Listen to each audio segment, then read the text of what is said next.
കഴിഞ്ഞ തവണ ഒറ്റയ്ക്ക് ഭൂരിപക്ഷം ഉണ്ടായിരുന്നു, അവിടെ മാറ്റം ഉണ്ടായിട്ടുണ്ടല്ലോ, മൊത്തത്തിൽ മാറ്റമുണ്ട്.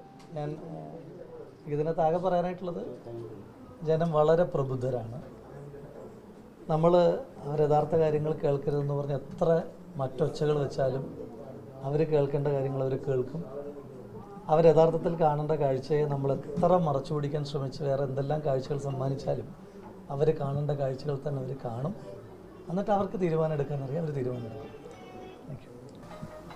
ജനങ്ങൾ പോറ്റിയേ കേറ്റിയേ അടപടലം മൂഞ്ചിയേ.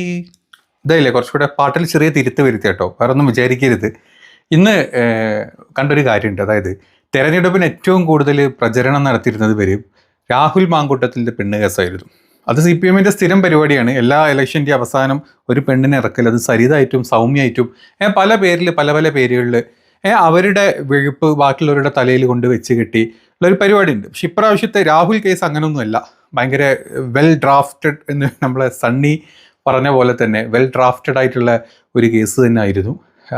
തുടക്കവും ഒടുക്കവും കൊണ്ടുവന്നു. ആദ്യം 2 മാസം 3 മാസം മുമ്പ് കൊണ്ടുവന്നു, അതിനുശേഷം വീണ്ടും അതേ കേസ് കൊണ്ടുവന്നു. എന്നിട്ടും രാഹുലിന് ജാമ്യം കിട്ടി പുറത്തുപോയി, അല്ലെങ്കിൽ അറസ്റ്റ് ചെയ്തില്ല. ഇനി അതൊക്കെ പോട്ടെ, കോൺഗ്രസ് CPM-നെ പോലത്തെ ഒരു പെൺപിടി പാർട്ടി അല്ലാത്തത് കൊണ്ട് തന്നെ എത്രയും പെട്ടെന്ന് കോൺഗ്രസ് ഇന്ന് രാഹുലിനെ പുറത്താക്കുകയും ചെയ്തു. സംസ്ഥാനതല പദവികൾ നിന്നൊക്കെ എടുത്ത് പുറത്താക്കി. എങ്കിലും അത് മാത്രമാണ് പാലക്കാട് എഫക്റ്റ് ചെയ്യാൻ പോകുന്നത്, അല്ലെങ്കിൽ ഹോൾ കേരളയിൽ ഇത് എഫക്റ്റ് ചെയ്യും എന്ന് വിചാരിച്ച സകല BJP CJP പാർട്ടിക്കും നല്ല മൂട്ടിലാണ് പൊട്ട് കിട്ടിയത്. അതിൻ്റെ ഭാഗമായിട്ടാണ് പാലക്കാട് എവിടൊക്കെ കേരളത്തിൽ എവിടൊക്കെ രാഹുൽ എഫക്റ്റ് ഇല്ലായിരുന്നെങ്കിലും, അല്ലെങ്കിൽ രാഹുലിൻ്റെ ഈ ഒരു കേസിൻ്റെ പ്രശ്നം ഇല്ലെങ്കിലും പാലക്കാട് അത് വരും എന്ന് 100% അവിടുത്തെ പാലക്കാടത്തെ കുണ്ടന്മാരും വിചാരിച്ചു. മറ്റ് BJP-യുടെ സംസ്ഥാനതല അല്ലെങ്കിൽ ഇന്ത്യ തല കുണ്ടന്മാർ അവരെ വിചാരിച്ചിട്ടുണ്ട്. പക്ഷേ പാലക്കാട് പോലും അത് എഫക്റ്റ് ആയില്ല, അല്ലെങ്കിൽ പാലക്കാട്ടുകാർക്ക് പോലും അതൊരു പ്രശ്നമായി തോന്നിയില്ല എന്നാണ് ഈ ഒരു ഇലക്ഷൻ റിസൾട്ട് നമുക്ക് മനസ്സിലാക്കാൻ പറ്റുന്നത് അല്ലേ. കഴിഞ്ഞ പ്രാവശ്യം പാലക്കാട് മുനിസിപ്പാലിറ്റി 28ഓളം സീറ്റുകൾ നേടി, കേവല ഭൂരിപക്ഷം നേടി അവിടെ BJP ഭരിച്ചതാണ്. അത് കഴിഞ്ഞിട്ട് ഇപ്രാവശ്യം വന്നപ്പം 28 ഒരു 30-ന്റെ മേലെങ്കിലും പോകുന്നതാണ് നമ്മുടെ പ്രശാന്ത് കൊണ്ട് ഇന്നലെ പറഞ്ഞത്. BJPയെ സംബന്ധിച്ചിടത്തോളം ഈ കഴിഞ്ഞ 2015-20 കാലഘട്ടങ്ങളിൽ ഉണ്ടായതിനേക്കാൾ ഏറ്റവും വലിയ മുന്നേറ്റം പാലക്കാട് ജില്ലയിലുണ്ടാവും. നിരവധി പഞ്ചായത്തുകൾ ഭാരതീയ ജനതാ പാർട്ടി നാളെ പോളിംഗ് കഴിയുന്ന സമയത്ത് ഭരിക്കാനുള്ള ഭരണസമിതി ഉണ്ടാക്കാനുള്ള സംവിധാനം ഉണ്ടാകും. പാലക്കാട് നഗരസഭയിൽ ചരിത്രത്തിൽ ഏറ്റവും വലിയ ഭൂരിപക്ഷത്തോടുകൂടി ഭാരതീയ ജനതാ പാർട്ടിയുടെ നേതൃത്വത്തിലുള്ള ഭരണസമിതി വരുമെന്ന കാര്യത്തിൽ യാതൊരുവിധ സംശയവുമില്ല. ഞങ്ങൾ പറഞ്ഞിട്ടുള്ള 30+ എന്നുള്ള രീതിയിലുള്ള 30-ലധികം സീറ്റുകളുമായി ഭാരതീയ ജനതാ പാർട്ടിയുടെ നേതൃത്വത്തിലുള്ള ഭരണസമിതി വീണ്ടും പാലക്കാട് നഗരസഭയിൽ BJP പാലക്കാട് 3.0 എന്നത് നിലവിൽ വരും. ഏതായാലും കുണ്ടന വരെ ഞെട്ടിച്ചുകൊണ്ട്, അല്ലെങ്കിൽ മൊത്തം BJP-നെ ഞെട്ടിച്ചുകൊണ്ട് പാലക്കാട് കേവല ഭൂരിപക്ഷത്തിലേക്ക് പോലും എത്താതെ 24 സീറ്റിലോട്ട് ചുരുങ്ങിയ BJP-നെയാണ് നമ്മൾ കണ്ടത്. അപ്പോൾ നിങ്ങൾ പറ, പാലക്കാട് ഇത്രയും കോളിളക്കം വരുമാരുണ്ടാക്കിയിട്ടും, അല്ലെങ്കിൽ ഇത്രയും പ്രശ്നങ്ങൾ ഇവന്മാരുണ്ടാക്കാൻ നോക്കിയിട്ട് പോലും BJP-നെ പാലക്കാട് നിന്ന് തുടച്ച് നീക്കാനുള്ള ശ്രമത്തിൻ്റെ ഭാഗമായിട്ട് തന്നെയാണ് രാഹുൽ അന്ന് അവിടെ ജയിച്ചതും ഇന്ന് രാഹുലിൻ്റെ ഈ പ്രശ്നങ്ങൾ മൊത്തം ഉണ്ടായിട്ട് പോലും BJP-യുടെ സീറ്റ് കുറഞ്ഞത്. എങ്ങനെയുണ്ട്? അപ്പം രാഹുൽ എഫക്റ്റ് ഒന്നും പാലക്കാട് എന്നല്ല കേരളത്തിൽ എവിടെയും കൊണ്ടിട്ടില്ല എന്നുള്ളത് നമ്മൾ ആലോചിക്കേണ്ട കാര്യമാണ്. പിന്നെ ഏതായാലും രാഹുലിനാരും മറന്നിട്ടൊന്നുമില്ല. പാർട്ടിയിൽ നിന്ന് പുറത്താണ്, പാർട്ടി സ്ഥാനങ്ങളൊന്നുമില്ല. അത് ഇനിയിപ്പോൾ വരുമോ വരില്ല ഒന്നും നമുക്കറിയില്ല, അതൊക്കെ വരട്ടെ, കേസും കാര്യങ്ങളൊക്കെ ഉണ്ടല്ലോ, അതൊക്കെ കഴിയട്ടെ. പക്ഷേ രാഹുലിനെ കാണാൻ പോയി ഒരുപാട് സ്ഥാനാർത്ഥികൾ, രാഹുലിൻ്റെ സ്ഥലങ്ങളിലുള്ള ജയിച്ച സ്ഥാനാർത്ഥികളൊക്കെ രാഹുലിൻ്റെ വീട്ടിൽ ചെന്ന് രാഹുലിനെ കണ്ട് അതിനുള്ള ഒരു വ്യക്തമായിട്ടുള്ള അവരുമായിട്ടുള്ള സംസാരിക്കുന്ന കുറച്ച് ഭാഗങ്ങളുണ്ട് രാഹുലിൻ്റെ. അതൊന്നും നമുക്ക് ജസ്റ്റ് ഒന്ന് കേട്ടു പോകും. നിങ്ങൾ എല്ലാം കേൾക്കുന്നില്ല, ഇതും കൂടെ ഒന്ന് കേൾക്ക്.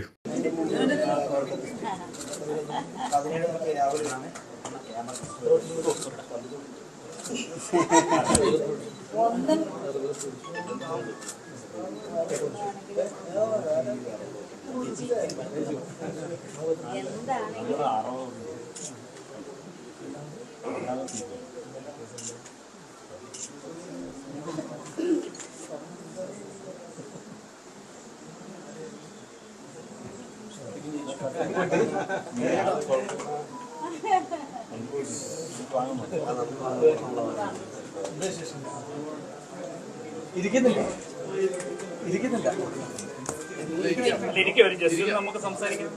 അങ്ങനെയൊക്കെ ഇരുന്ന് വിശദമായിട്ട് സംസാരിക്കുന്നില്ല, എല്ലാവരും പറഞ്ഞിട്ടുണ്ടല്ലോ.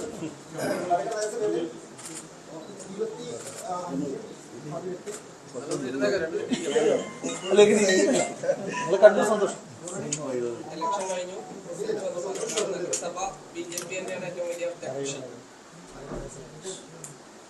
കഴിഞ്ഞ ഓണത്തേക്ക് ഭൂരിപക്ഷം ഉണ്ടാവില്ല, മാറ്റം ഉണ്ടായിട്ടുണ്ടല്ലോ.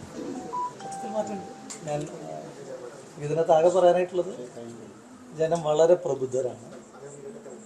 നമ്മൾ അവർ യഥാർത്ഥ കാര്യങ്ങൾ കേൾക്കരുതെന്ന് പറഞ്ഞ് എത്ര മറ്റൊച്ചകൾ വെച്ചാലും അവർ കേൾക്കേണ്ട കാര്യങ്ങൾ അവർ കേൾക്കും. അവർ യഥാർത്ഥത്തിൽ കാണേണ്ട കാഴ്ചയെ നമ്മൾ എത്ര മറച്ചു പിടിക്കാൻ ശ്രമിച്ച് വേറെ എന്തെല്ലാം കാഴ്ചകൾ സമ്മാനിച്ചാലും അവർ കാണേണ്ട കാഴ്ചകൾ തന്നെ അവർ കാണും. എന്നിട്ട് അവർക്ക് തീരുമാനം എടുക്കാൻ അറിയാം, അവർ തീരുമാനം എടുക്കും.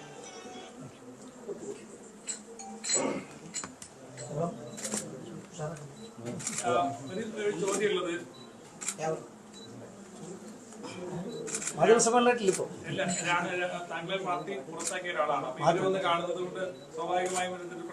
മാധ്യമസമ്മേളനമായിട്ട് ഉദ്ദേശിക്കുന്നില്ല. ഞാൻ ഇവിടുത്തെ ഒരു വോട്ടറല്ലേ. താങ്കളുടെ വാർഡിൽ 8 വോട്ടുകളാണ് പ്രക്ഷോഭം ജയിച്ചത്. വന്നത് മുതലായി തോന്നുന്നുണ്ടോ വോട്ട് ചെയ്യാൻ എത്തിയത്? മാധ്യമസമ്മേളനമായിട്ട് ഉദ്ദേശിക്കുന്നില്ല.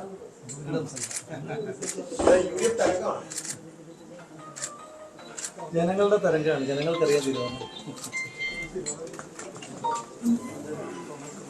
എനിക്ക് അത് മാത്രമല്ല, മറ്റ് ചില കാര്യങ്ങൾ ഞാൻ കണ്ടത്, ഇടുക്കി ജില്ലാ പഞ്ചായത്തിലെ കരിങ്കുന്നം ഡിവിഷനിൽ NDA സ്ഥാനാർത്ഥി അദീന ഭാരതി പരാജയപ്പെട്ടു. ഈ കൊച്ചല്ലായിരുന്നു അന്ന് പിണറായി പൊഴുത്തു പോകുന്നോ, ചത്തു പോകുന്നോ, നാറിപ്പോകുന്നോ, അല്ലെങ്കിൽ കോടിയേരി ബാലകൃഷ്ണൻ പൊഴുത്ത് ചത്ത പോലെ,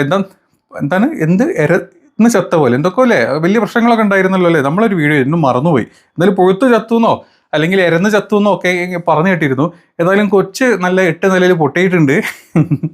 എൻ്റെ മോളെ, ഇതിപ്പം പാർട്ടി ഏതും ആയിക്കോട്ടെ, അത് പിണറായിക്ക് ആയിക്കോട്ടെ, ആരെങ്കിലും ആയിക്കോട്ടെ, പക്ഷേ ഇത്രയും തലക്ക് പ്രായമൂത്ത ഒരാളാണ്. അയാൾ ഭരിക്കുന്നത് എന്തോ എന്നുള്ളതല്ല, ഒരാളെ മുഖത്ത് നോക്കി, നമ്മളുടെ പ്രായം കാര്യങ്ങളൊക്കെ ഉണ്ടല്ലോ അല്ലേ. അപ്പോൾ അതൊക്കെ നോക്കുന്ന സമയത്ത് ഒരാൾ ഇങ്ങനെ ചത്തുപോകും, പൊഴുത്ത് ചത്തുപോകും, അതല്ലെങ്കിൽ കോടിയേരി ചത്ത പോലെ പിണറായിക്കും ആ അവസ്ഥ വരും എന്നൊക്കെ പറയുമ്പോഴേ ചിലപ്പോൾ കുരുത്തക്കേടുകളൊക്കെ പറ്റും.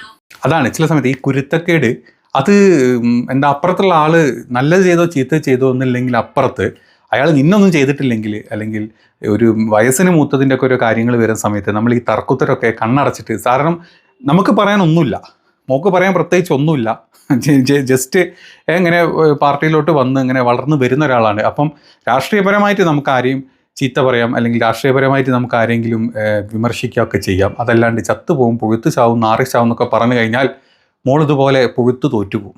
അപ്പോൾ ഈ പൊഴുത്ത് തോറ്റതിന് ഇനി വോട്ട് ചെയ്യാത്ത, അല്ലെങ്കിൽ മോൾക്ക് വോട്ട് ചെയ്യാത്ത മറ്റ് ആളുകൾക്ക് വോട്ട് ചെയ്തിട്ടുള്ള ആളുകളെ വേണമെങ്കിൽ മോളൊന്ന് പൊഴുത്തൊന്ന് പ്രാഗിയേക്ക്. നമ്മുടെ ഒരു ശീലം വെച്ചിട്ട് അതായിരിക്കും നല്ലത്. എനിക്ക് ഈ ഒരു റിസൾട്ട് കണ്ടപ്പം ഭയങ്കര കോമഡി, സഹതാപവും പൊച്ചുമൊക്കെ തോന്നിപ്പോയിട്ടോ. എന്ത് ചെയ്യാനാ.